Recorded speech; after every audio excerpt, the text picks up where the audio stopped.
The rain hammered against the diner's windows like bullets against steel, each drop a reminder of storms Marcus had weathered, in places where rain meant the difference between life and death. He sat in the corner booth, the same one he'd claimed every Tuesday for the past 3 months, his weathered hands wrapped around a coffee cup that had gone cold an hour ago. The waitress, Betty, had stopped asking if he wanted a refill. She understood that some customers weren't there for the coffee. Marcus reached into his jacket pocket and pulled out the letter. The envelope was worn thin from handling, the edges soft as fabric. The return address was written in handwriting he'd recognize anywhere: Sarah Mitchell, 1247 Maple Street, Cedar Falls, Iowa. His sister's handwriting, unchanged after all these years.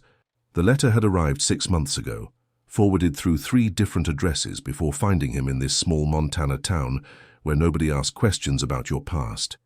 He'd read it exactly once. That was enough to know he couldn't ignore it forever. The bell above the diner door chimed, and Marcus looked up to see a young man in his early 20s shake the rain from his jacket. The kid had that look, the 1,000-yard stare that came from seeing things no 20-something should see.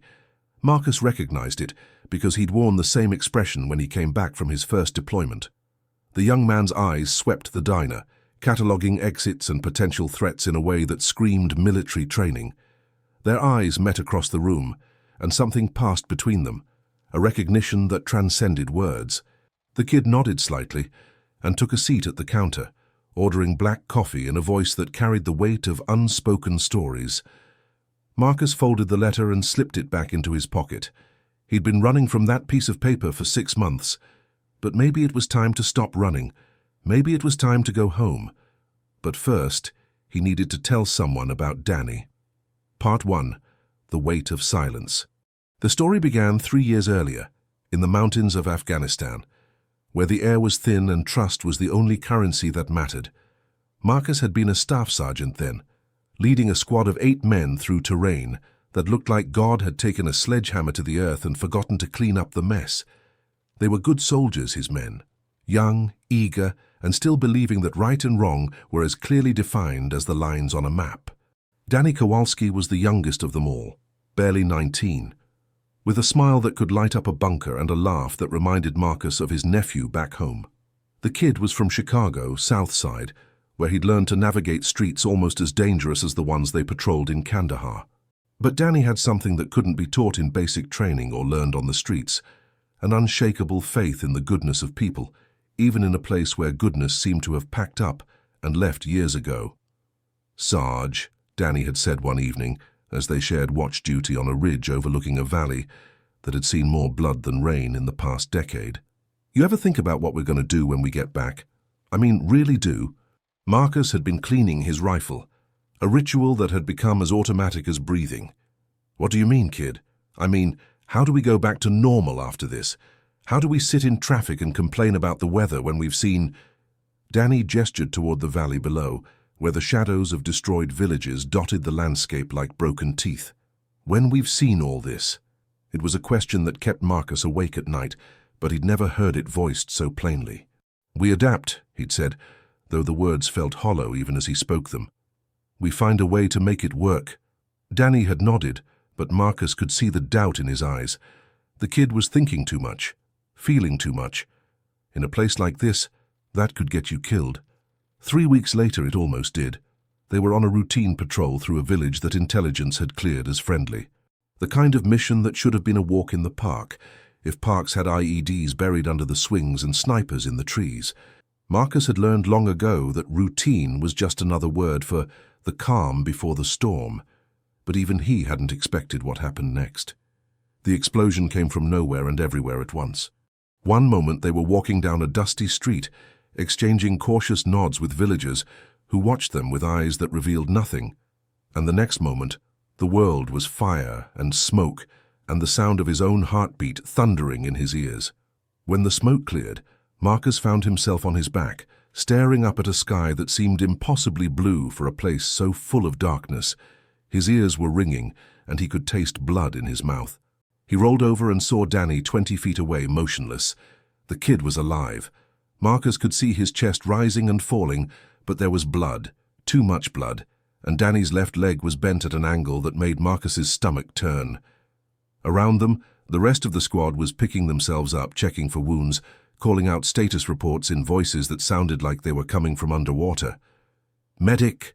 Marcus shouted, though his voice sounded strange to his own ears. "We need a medic!"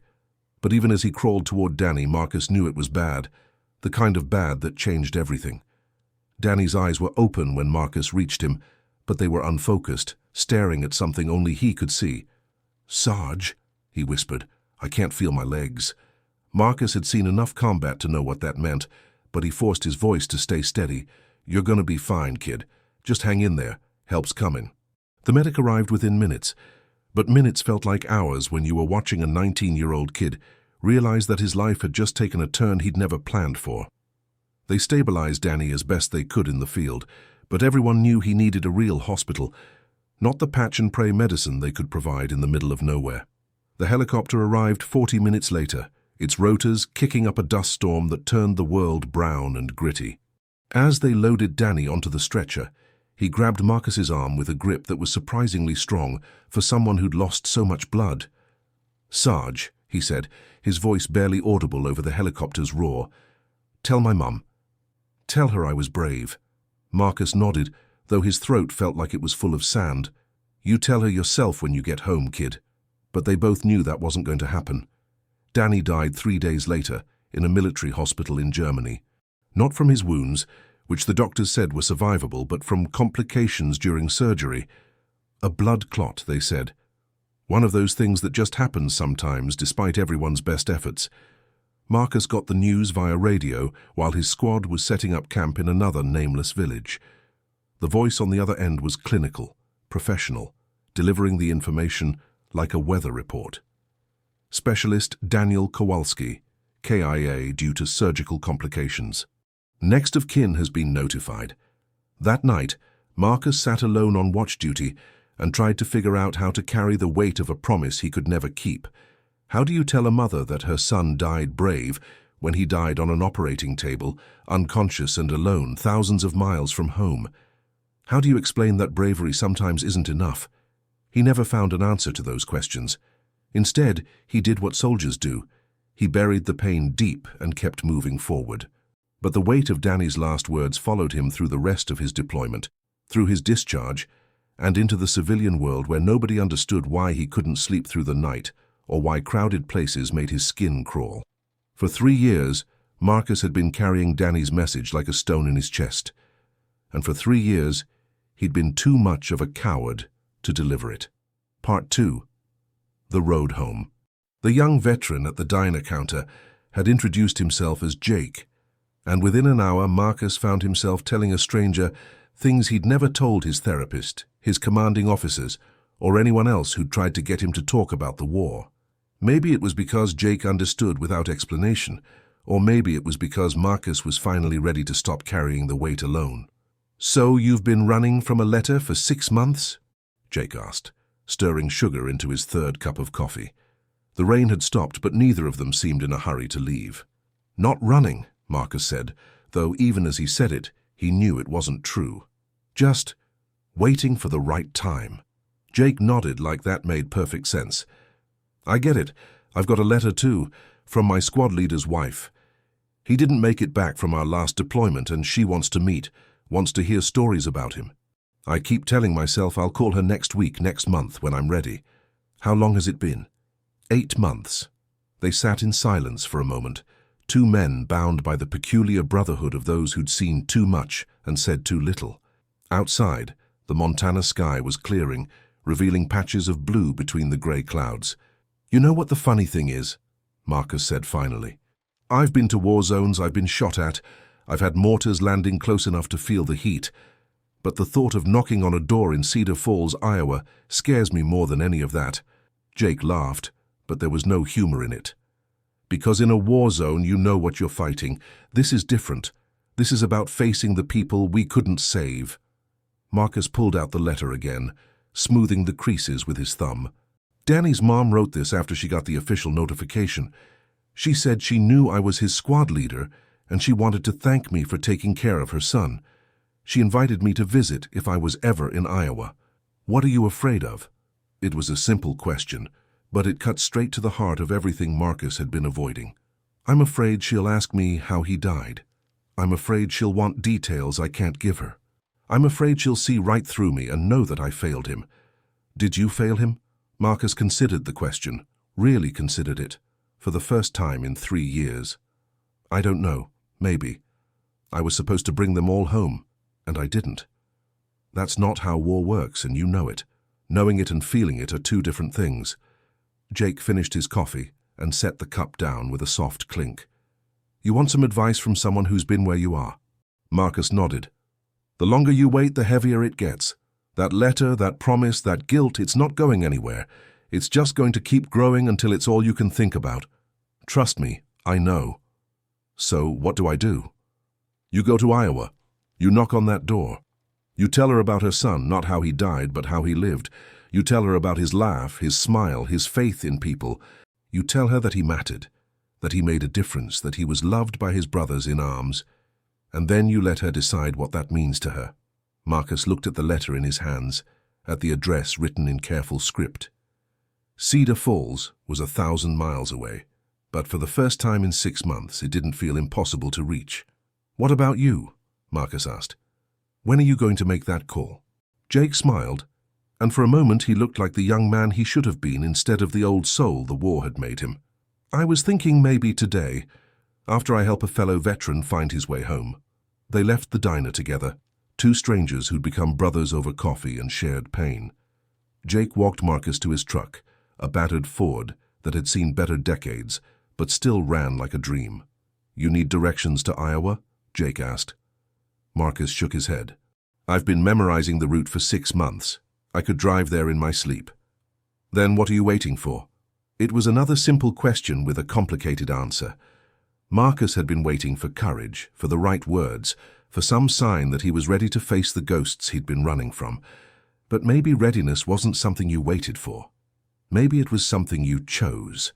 He started the truck, and the engine rumbled to life like an old friend clearing its throat. Jake, he said through the open window, that call you're going to make, what are you going to say? The truth, Jake said, that her husband was a good man, a good soldier, and a good friend, that he talked about her every day, that he carried her picture in his helmet, that he died knowing he was loved. Sometimes that's all we can give them. Marcus nodded and put the truck in gear. Sometimes that's enough. As he pulled out of the diner's parking lot, Marcus caught sight of Jake in his rearview mirror, already pulling out his phone. The kid was right. The longer you waited, the heavier it got. And Marcus had been carrying this weight for far too long. The drive to Iowa would take him through 3 states and 1,000 memories, but for the first time in 3 years, Marcus wasn't running away from something. He was driving toward it. Part 3. The Weight of Memory. The highway stretched out before Marcus like a ribbon of possibility, cutting through landscapes that changed from Montana's rugged mountains to the rolling plains of the Midwest. He'd been driving for 6 hours, stopping only for gas and coffee, his mind cycling through memories of Danny like a slideshow he couldn't turn off. He remembered the day Danny had joined their squad, fresh out of basic training with his uniform still crisp and his boots still shiny. The other soldiers had given him grief about being a city kid, but Danny had taken it all with good humor, even when they'd nicknamed him Chicago and made jokes about him getting lost without street signs. You know what I miss most about home? Danny had said one night as they sat around a small fire, sharing MREs that all tasted like cardboard, regardless of what the package claimed. I miss the sound of the L train. Sounds crazy, right? But there's something about that rumble, that rhythm. It meant I was going somewhere, you know. Even if it was just to work or school or whatever, it meant movement, progress. What do you want to do when you get back? Marcus had asked. College, maybe. My mum always wanted me to be the first one in our family to graduate. She's been saving money since I was little, working double shifts at the hospital. Danny's face had lit up when he talked about his mother. She's a nurse, works in the ER. Says she's seen enough broken people to last a lifetime, but she keeps going back because someone has to help put them back together. Sounds like a good woman. The best. She raised me and my little sister on her own after my dad left. Never complained, never made us feel like we were a burden. She used to say that family isn't about blood, it's about showing up. And she always showed up. Marcus had filed that conversation away with all the others, the late-night talks that helped pass the time between missions. He'd never imagined he'd need to remember every word, every detail, every glimpse into the life Danny had left behind. Now, as he crossed into Nebraska, Marcus found himself grateful for those memories. They were all he had to offer Danny's mother, stories of a young man who'd talked about her with love and pride, who'd carried her picture in his wallet and her lessons in his heart. The sun was setting by the time Marcus reached the Iowa border, painting the sky in shades of orange and pink that reminded him of the sunsets in Afghanistan. Different landscape, same sky. It was a thought that had comforted him during his deployment, the idea that no matter how far from home he was still under the same sky as the people he loved. Cedar Falls was still 2 hours away, but Marcus decided to stop for the night in a small town called Waterloo. He found a motel that looked clean enough and checked in under the name he'd been using since his discharge, Mark Thompson. It wasn't exactly a false identity, just a simplified version of Marcus Thompson that came with less baggage. The room was standard motel fare, 2 beds, a small table, a TV that probably hadn't been updated since the Clinton administration. Marcus sat on the edge of one bed and pulled out his phone, scrolling through his contacts until he found the number he was looking for. His sister Sarah answered on the 3rd ring. "Marcus, is that really you?" Her voice hit him like a punch to the chest. It had been 3 years since they'd spoken, 3 years since he'd walked away from his family, because he couldn't figure out how to be around people who still believed the world was a fundamentally good place. "Hey, Sarah." "Oh my God, Marcus, where are you? I've been so worried. I sent that letter months ago, and when you didn't respond, I thought maybe something had happened to you." "I'm okay," he said, though he wasn't sure that was entirely true. "I got your letter. I'm actually in Iowa right now." "Iowa? What are you doing in Iowa?" Marcus looked at Danny's mother's letter, still folded in his jacket pocket. "Something I should have done a long time ago." There was silence on the other end of the line, and Marcus could picture his sister processing this information. Sarah had always been the smart one, the one who could read between the lines and see what people weren't saying. "This is about the war, isn't it?" she said finally. "Yeah, it's about the war. Do you want to talk about it?" It was such a simple offer, but it carried the weight of 3 years of silence between them. Marcus had spent so long pushing people away that he'd forgotten what it felt like to have someone offer to listen. "There was a kid in my squad," he said, and then the words started pouring out. He told Sarah about Danny, about the explosion, about the promise he'd made and the guilt he'd been carrying. He told her about the letter from Danny's mother, about his fear of facing her, about the weight of all the things he couldn't say. Sarah listened without interrupting, without offering platitudes or easy answers. When he finished, she was quiet for a long moment. "Marcus," she said finally, "do you remember what Mom used to say when we were kids and we'd broken something? That we had to face the music."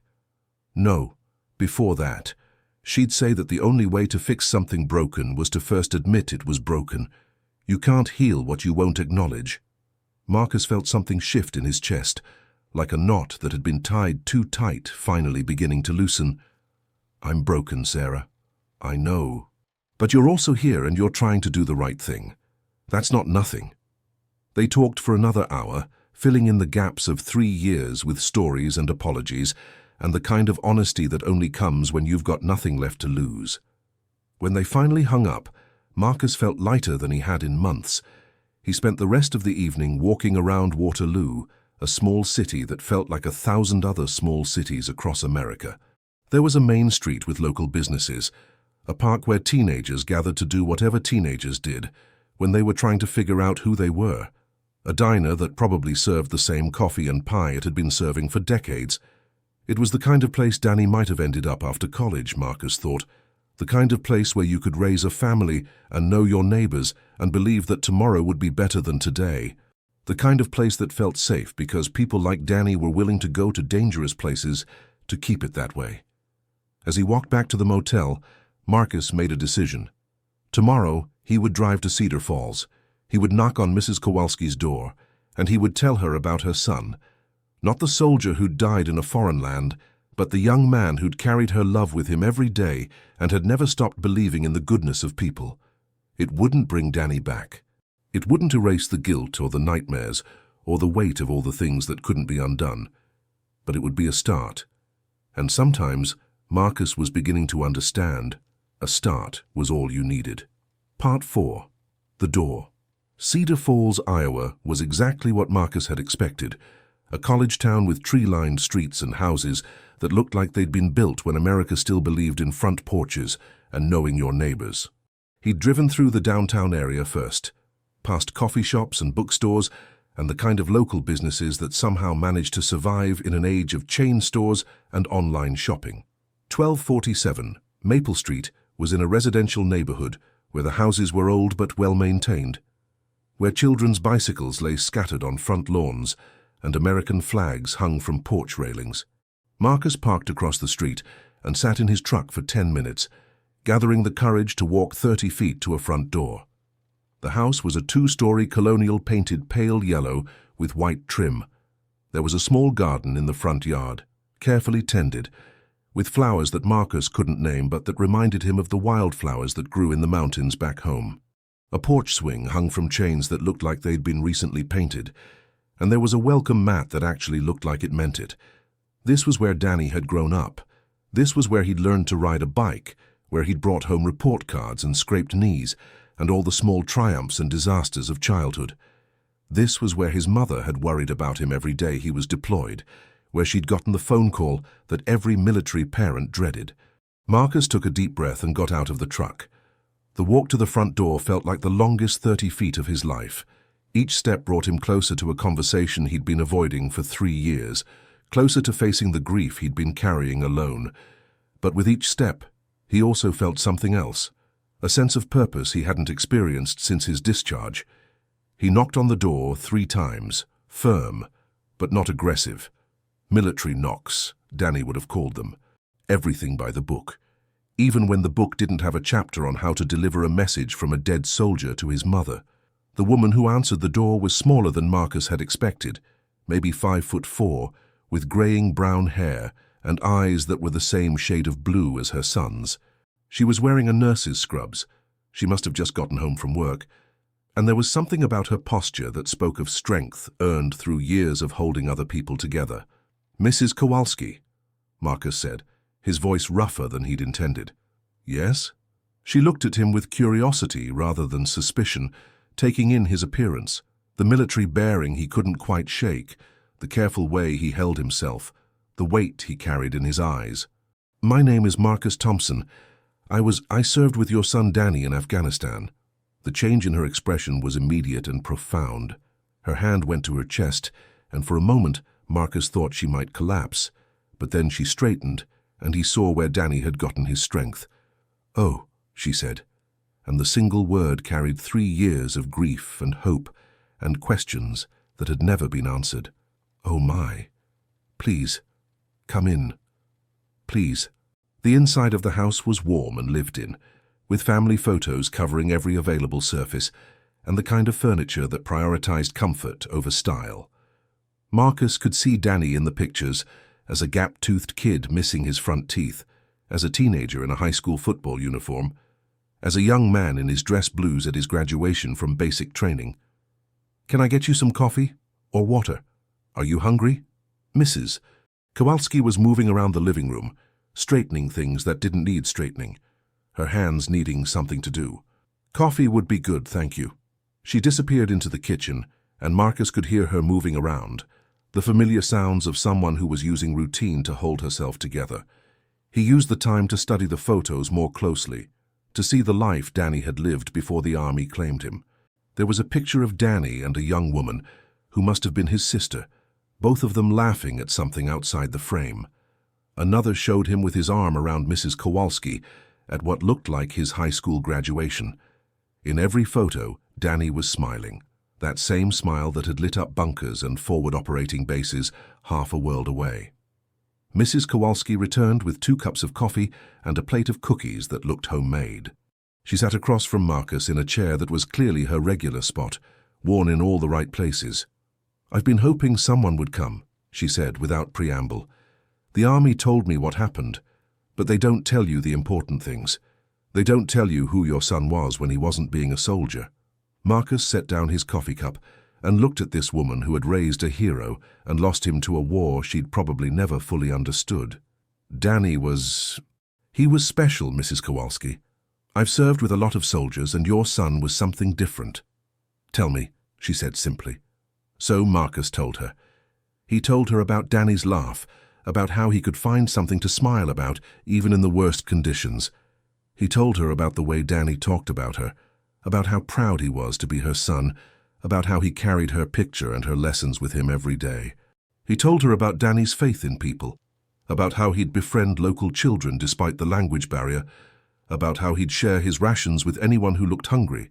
He told her about the night Danny had talked about the sound of the L train, about his dreams of college, about his determination to make her proud. "He talked about you all the time," Marcus said.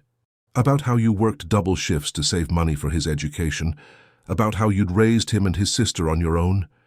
He said you taught him that family isn't about blood, it's about showing up. And he said you always showed up."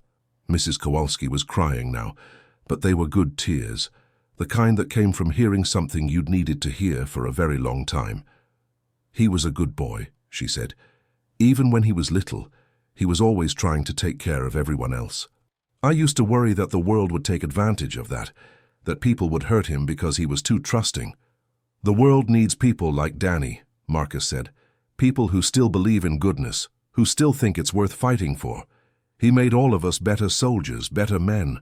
They talked for 2 hours, sharing stories and memories, filling in the gaps between the boy Mrs. Kowalski had raised and the man Marcus had served with. She showed him more pictures, told him about Danny's childhood, about his dreams and fears and the thousand small moments that had shaped him into the person he'd become. As the afternoon wore on, Marcus found himself relaxing in a way he hadn't in years. This wasn't the confrontation he'd feared, the painful reckoning with his failures as a leader. This was something else entirely, a celebration of a life well lived, a sharing of grief that somehow made it lighter. "There's something else," Marcus said finally, when the conversation had wound down to comfortable silence. "Something Danny asked me to tell you." Mrs. Kowalski leaned forward, her eyes bright with attention. When he was hurt, when they were loading him onto the helicopter, he grabbed my arm. He said, 'Tell my mum I was brave.'" The words hung in the air between them, carrying the weight of a dying soldier's last thoughts. Mrs. Kowalski closed her eyes, and when she opened them again, they were full of a pain so deep Marcus could feel it in his own chest. "Was he?" she asked. "Was he brave?" Marcus thought about all the ways he could answer that question, all the military definitions of courage and heroism and sacrifice. But in the end he chose the simplest truth. "He was the bravest person I've ever known," he said. "Not because he wasn't afraid. We were all afraid, but because he kept going anyway, because he kept believing in something bigger than himself. Because even when everything was falling apart, he still cared more about other people than he did about his own safety." Mrs. Kowalski nodded, and Marcus could see her filing this information away in the place where mothers keep the things they need to remember about their children. "Thank you," she said, "for coming here, for telling me these things, for being his friend." "Thank you for raising him," Marcus replied, "for giving him the strength and the values that made him the kind of man other men wanted to follow, for showing up every day, even when it was hard." As Marcus prepared to leave, Mrs. Kowalski walked him to the door. On the porch, she turned to him with a question in her eyes. "What will you do now?" she asked. It was a question Marcus had been asking himself for 3 years, and for the first time, he thought he might have an answer. "I'm going to go home," he said. "I'm going to see my sister, try to rebuild some bridges I burned. Maybe find a way to help other veterans who are carrying the same kind of weight I've been carrying." "Danny would like that," she said. "He always believed in second chances." As Marcus walked back to his truck, he felt something he hadn't experienced in years. Peace. Not the absence of pain, but the presence of purpose. He'd delivered Danny's message, but more than that, he'd discovered something he'd forgotten in the darkness of the past 3 years. He'd remembered that there were still good people in the world, people like Mrs. Kowalski, who could take the worst news imaginable and somehow find a way to be grateful for the time they'd had. People like Danny, who could see light in the darkest places and choose to be that light for others. People like Jake, who was probably making his own difficult phone call right about now. People like Sarah, who had waited 3 years for her brother to come home and had never stopped believing he would. As Marcus started his truck and pulled away from 1247 Maple Street, he caught sight of Mrs. Kowalski in his rearview mirror. She was standing on her porch, waving goodbye, and for a moment, she looked exactly like the kind of mother who could raise a hero. The drive back to Montana would give him time to think, to plan, to figure out what came next. But for the first time in 3 years, Marcus wasn't running away from something. He was driving toward it, toward home, toward family, toward the possibility that broken things could be repaired, and that even the heaviest weights could be shared. Danny's message had been delivered. The promise had been kept. And somewhere in the space between grief and gratitude, Marcus had found his way back to the world of the living. The road stretched out before him, leading home. Epilogue: The Weight of Hope. 6 months later, the community center in Billings, Montana, wasn't much to look at from the outside. A converted warehouse with peeling paint and windows that had seen better decades. But inside, it had been transformed into something that mattered, a place where veterans could come to talk, to listen, to remember that they weren't alone in carrying the weight of their service. Marcus stood at the front of the room, looking out at a circle of folding chairs occupied by men and women who had served in Iraq, Afghanistan, Vietnam, and conflicts whose names never made the evening news. Some were young, barely out of their teens, with the hollow eyes of people who had seen too much too soon. Others were older, gray-haired and weathered, still fighting battles that had ended decades ago. "My name is Marcus Thompson," he said, the same way he'd started every meeting for the past 4 months. "I'm a veteran of the war in Afghanistan, and I'm here because I spent 3 years running from a promise I made to a dying soldier." He told them about Danny, about the letter, about the drive to Iowa and the conversation with a mother who had taught him that grief shared was grief diminished. He told them about the weight he'd carried and the peace he'd found in finally setting it down.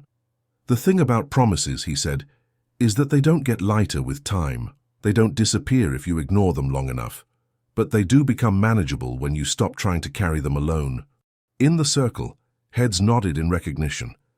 These were people who understood the weight of unfinished business, of words left unsaid, of the gap between the person you were before and the person you became after. After the meeting, as people filtered out into the Montana evening, a young woman approached Marcus. She was maybe 25, with short brown hair and the kind of posture that spoke of military training. "Mr. Thompson," she said, "I'm Jessica Martinez. I was wondering if I could talk to you about something." Marcus recognized the look in her eyes, the same weight he'd carried for 3 years, the same burden of undelivered messages and unfinished promises. "What's on your mind, Jessica?" She pulled out a folded piece of paper, worn soft from handling. "I have a letter," she said, "from my squad leader's parents. They want to meet me, want to hear about their daughter. She didn't make it back from our last deployment, and I've been carrying this for 8 months. Marcus smiled, thinking of Jake, who had called him 2 weeks after their meeting in the diner to tell him about his conversation with his squad leader's widow. It had been difficult, painful, but ultimately healing for both of them. "Where do they live?" Marcus asked. "Phoenix. It's only a 6-hour drive, but it might as well be on the moon. What are you afraid of?" It was the same question Jake had asked him, and Jessica's answer was almost identical to the one he'd given. "I'm afraid they'll ask me how she died. I'm afraid they'll want details I can't give them. I'm afraid they'll see right through me and know that I failed her." Marcus looked at this young woman who was carrying the same burden he'd carried, who was fighting the same battle against guilt and grief and the weight of promises that felt too heavy to keep. "Let me tell you something," he said. "The drive to Phoenix is going to be one of the hardest things you've ever done, but it's also going to be one of the most important, because somewhere in that city there are parents who are waiting to hear that their daughter mattered, that she was loved, that she made a difference. What if I can't find the right words? You will. Because the right words aren't about how she died, they're about how she lived. They're about who she was when she wasn't being a soldier. They're about the person her parents raised and the impact she had on the people who served with her." Jessica nodded, but Marcus could see the doubt in her eyes. He reached into his wallet and pulled out a business card. His sister Sarah's contact information. "This is my sister," he said. "She's a counselor, specializes in helping veterans and their families. If you need someone to talk to before you make that drive or after, give her a call. Tell her I sent you." "Why are you helping me?" It was a good question, and Marcus thought about it for a moment before answering. "Because 3 years ago, a young veteran in a diner in Montana helped me find the courage to do something I'd been avoiding. Because a mother in Iowa taught me that grief shared is grief diminished. Because sometimes the only way to heal from carrying a heavy weight is to help someone else carry theirs." Jessica took the card and slipped it into her pocket along with the letter from Phoenix. "Thank you," she said. "Thank you for your service," Marcus replied. "And thank you for caring enough about your squad leader to carry that weight. It means something, even when it hurts." As Jessica walked away, Marcus felt the familiar sense of purpose that had become his compass over the past 6 months. He'd found his mission in the civilian world, not leading soldiers through dangerous terrain, but helping veterans navigate the equally treacherous landscape of coming home. His phone buzzed with a text message from Sarah. "Dinner Sunday? I'm making Mom's pot roast." Marcus smiled and typed back, "I'll be there." The community center was empty now except for Marcus and the janitor, who was setting up chairs for an AA meeting that would start in an hour. Different group, same basic mission, people helping people carry weights that were too heavy to bear alone. Marcus walked outside into the Montana evening, where the sky was painted in shades of orange and pink that reminded him of sunsets in Afghanistan. Same sky, different perspective. He'd learned that the view changed depending on where you stood, but the sky itself remained constant, vast and beautiful, and full of possibility. His truck was parked across the street, the same battered Ford that had carried him to Iowa and back, that had become a symbol of journeys taken and promises kept. As he walked toward it, Marcus thought about Danny, about the young man who had believed in the goodness of people even in the darkest places. Danny would have liked this, Marcus thought. He would have liked the idea that his death had led to something meaningful, that his story was helping other veterans find their way home. He would have liked knowing that his mother's grief had been transformed into something that honored his memory. Marcus started the truck and pulled out into traffic, heading home to an apartment that no longer felt like a hiding place, but like a base of operations. Tomorrow he would make calls to other community centers, other veteran organizations, expanding the network of people who understood that healing happened in community, that the weight of service was meant to be shared. Tonight, he would call Mrs. Kowalski, as he did every few weeks, to check on her and to share stories about the veterans he was helping. She had become something like a mother to him, a reminder that there were still people in the world who believed in showing up, in doing the right thing even when it was hard. As he drove through the streets of Billings, past the familiar landmarks of a life he was finally ready to live, Marcus thought about the letter that had started it all. It was framed now, hanging on the wall of his apartment next to a photo of his squad from Afghanistan. Not as a reminder of guilt, but as a reminder of grace, the grace of a mother who had chosen gratitude over bitterness, the grace of a community that had welcomed him home, the grace of second chances and new beginnings. The weight was still there, it would always be there. But it was different now, transformed from a burden into a bridge, from a source of pain into a source of purpose. Marcus had learned that you don't heal from trauma by forgetting it or running from it. You heal by finding a way to make it meaningful, by using your pain to ease someone else's. The road ahead was clear, lit by streetlights and starlight, and the knowledge that tomorrow would bring new opportunities to help, to heal, to honor the memory of those who didn't make it home by ensuring that those who did weren't left to carry their weight alone. Danny's message had been delivered. The promise had been kept. And in the space between grief and gratitude, Marcus had found his way back to the world of the living, not as the man he had been before the war, but as the man the war had made him, scarred but not broken, wounded but not defeated, carrying weight but no longer carrying it alone. The truck rolled on through the Montana night, carrying him home.